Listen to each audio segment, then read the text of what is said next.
আসসালামু আলাইকুম everyone, welcome back to my channel. আজকে আমার চ্যানেলে আমি একটা ডিআইওয়াই ভিডিও নিয়ে এসেছি। ঘরে কিভাবে সহজেই হ্যান্ডওয়াশ তৈরি করতে হয় সেটাই আপনাদের সঙ্গে আমি শেয়ার করব। আর হ্যান্ডওয়াশ তৈরি করতে আমি এখানে একটা সাবান নিব। এখানে আমার বাসায় দুই ধরনের সাবান আছে, আমি যে কোনো একটা নিতে পারি। আছে গ্লিসারিন আর নারিকেল তেল, দুইটা থেকে যে কোনো একটা নেওয়া যেতে পারে।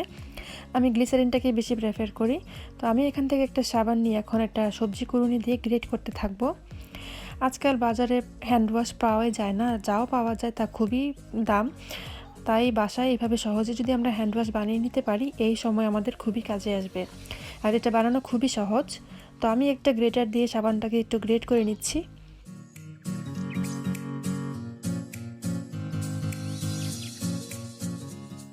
সাবানটা দেখতে এখন এরকম একদম গুঁড়ো হয়ে গেছে, একদম পাউডারের মতন। তো এখন আমরা যেটা করব, একটা ব্লেন্ডারের জগের মধ্যে অথবা যে কোনো পাত্রে, আমি আজকে হ্যান্ড ব্লেন্ডার ইউজ করব, সেই জন্য আমি এরকম একটা পাত্রের মধ্যে কিছুটা পরিমাণ গুঁড়ো সাবান দিয়ে দিচ্ছি। এখন এই গুঁড়ো সাবানের মধ্যে আমি দিয়ে দিব সামান্য পরিমাণ পানি। পানিটা একেবারে দেওয়া যাবে না, একটু একটু করে বাড়িয়ে নেওয়া যেতে পারে। তো আমি পরিমাণ মতো পানি দিয়ে এটাকে ব্লেন্ড করব, যতক্ষণ না পর্যন্ত মনে হবে যেটা ভালো করে ব্লেন্ড হচ্ছে, ততক্ষণ পর্যন্ত আমি পানি একটু একটু করে মিক্স করতে থাকবো। এখন আমি ব্লেন্ডারের সাহায্যে এটাকে একটু ব্লেন্ড করতে থাকবো। ব্লেন্ড করতে করতে একটা সময়টা একটু টাইট হয়ে আসতে পারে, তখন আবার একটু পানি দিতে হবে।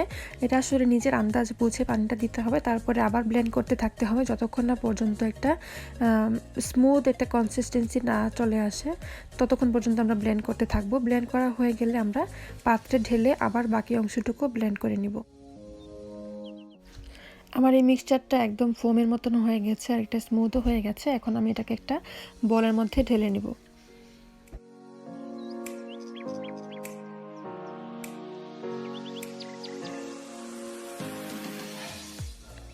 এখন বাকি গুঁড়ো সাবানগুলোকে আমি আবারও সেই পাত্রটার মধ্যে দিয়ে দিচ্ছি, আর আবারও সামান্য একটু পানি দিয়ে আমি এটাকে ব্লেন্ড করতে থাকবো ঠিক আগের মতোই।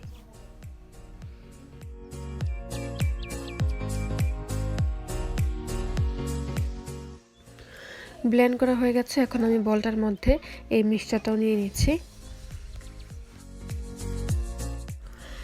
এখানের কনসিস্টেন্সিটা একটু ঘন, বেশ ঘন। এটা কোনো ব্যাপার না, আমরা পানি মিশিয়ে মিশিয়ে আমাদের যে কনসিস্টেন্সিতে আনা সেটাতে আমরা নিয়ে আসব।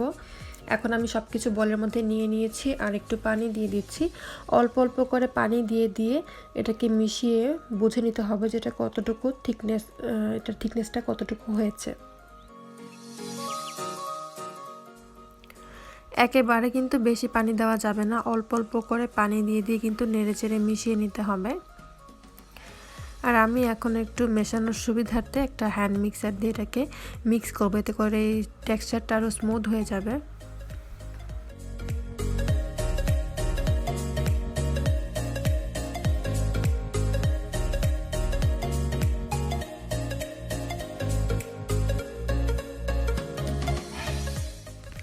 এটা এখনও বেশ ঘন, তবু আমি এটাকে এখন আর পানি দিব না। এটাকে এখন আমি আধা ঘন্টার জন্য একটু রেখে দিব ঢেকে। আধা ঘন্টা পরে এটাকে আমি আবারও একটু মিশিয়ে নিচ্ছি নেড়েচেড়ে। আর এটা এখনও বেশ ঠিক, আর আধা ঘন্টা পরে কিন্তু এটার অনেকটা ফোমি ভাবটা একটু চলে যায় আর একটা ঘন একটা লিকুইড হিসেবে পরিণত হয়। তো এখন আমি এটার মধ্যে একটু গ্লিসারিন অ্যাড করব। গ্লিসারিন যদি না থাকে তাহলে সামান্য পরিমাণে নারিকেল তেলও দেওয়া যেতে পারে, একটু হাতের ময়শ্চারাইজের জন্য, কারণ এ ধরনের সাবানে কিন্তু অনেক ক্ষার থাকে। আমি এখানে 2 চা চামচ পরিমাণ গ্লিসারিন দিয়ে দিয়েছি। গ্লিসারিন দেওয়ার পর আমি এটাকে আবার ভালো করে মিশিয়ে নিচ্ছি।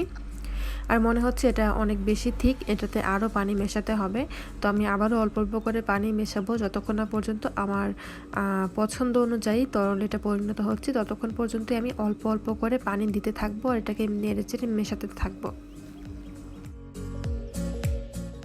আপনারা নিশ্চয়ই লক্ষ্য করছেন আমি কিন্তু একেবারে পানি দিচ্ছি না, আমি অল্প অল্প করে পানি দিচ্ছি, নেড়েচেড়ে মিশিয়ে দেখছি ঘনত্বটা কতটুকু, তারপরে আবারও পানি দিয়ে মিশিয়ে নিচ্ছি।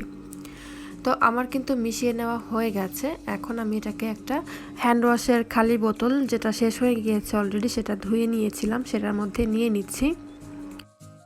এই হ্যান্ড ওয়াশের বোতলটিতে 500 ml পর্যন্ত লিকুইড ধারণ করতে পারে। তো আমার একটাই ছিল খালি হ্যান্ড ওয়াশের বোতল, তো আমি একটার মধ্যেই নিয়ে নিচ্ছি। আর এটা পুরোপুরি ভরে ফেলা যাবে না, তো আমার হাজব্যান্ড আমাকে হেল্প করছে এটাকে মানে লাগাতে আর কি, এটা লিডটা লাগিয়ে নিতে। তো এখানে আরও যে পরিমাণে আছে সেটা দিয়ে এরকম আরও একটা বোতল ভরে যাবে। তো মোটামুটি ভালোই, এটাতে একটা সাবান দিয়ে ভালোই হ্যান্ড ওয়াশ হয়েছে। এখন আমার মেয়ে আপনাদেরকে একটু দেখাচ্ছে, এই আমার বানানো DIY হ্যান্ড ওয়াশ দিয়ে একটু হাত ধুয়ে দেখাবে আপনাদেরকে। তো ওর হাতে একটু নিয়েছে হ্যান্ড ওয়াশ, এখনও একটু ভালো করে মানে হাতটা ঘষে ঘষে ধুয়ে নিচ্ছে। আর সবাই ভালো করে হাত ধুবেন এখনকার সময়ে, যখনই বাহির থেকে আসবেন খুব ভালো করে হাত ধুবেন, মানে ন্যূনতম 20 সেকেন্ড সময় নিয়ে। আশা করি আমার আজকের এই DIY ভিডিওটি আপনাদের কাছে ভালো লেগেছে। যদি ভালো লাগে অবশ্যই আমার চ্যানেলটি সাবস্ক্রাইব করতে ভুলবেন না। সবাইকে অনেক বেশি ধন্যবাদ ভিডিওটি দেখার জন্য। আল্লাহ হাফেজ।